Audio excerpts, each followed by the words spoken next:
ناس كتير أوي بتغيّر الجنط بتاع العربية بتاعتها علشان الشكل يبقى أحسن. مبدئيًا ما فيش حاجة صح وما فيش حاجة غلط. كل جنط ليه الاستخدام بتاعه وليه الطريقة اللي أنت هتستفاد بيها الاستفادة القصوى. لو عاوز تعرف الفرق يلا بينا نبدأ.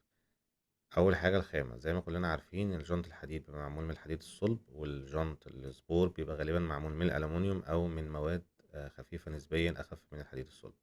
تاني حاجة الأداء مع الجنط السبور بيبقى أسرع نسبيا لأنه أخف من الحديد، فبتحس إن العربية استجابتها أفضل.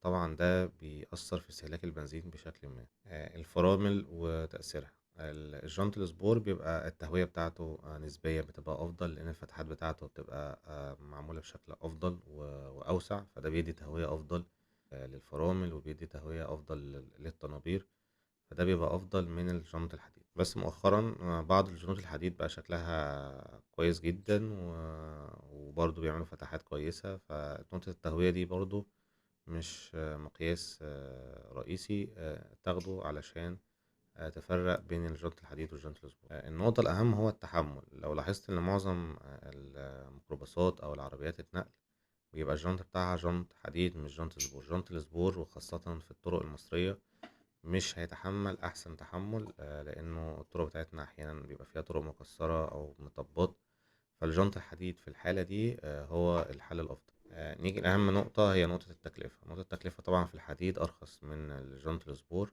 فأنت على حسب اختيارك ابتدي اختار الجنط الأنسب ليك. في ناس ممكن بتجري على طرق سريعة والطرق بتاعتها مسافلتة، فطبعا السبور هيبقى مناسب جدا ليها. وفي ناس سواقتها معتدلة وفي نفس الوقت بتسوق في أماكن مكسرة كتير، فالجنط الحديد هيبقى مناسب جدا ليك. فمفيش حاجة صح ومفيش حاجة غلط.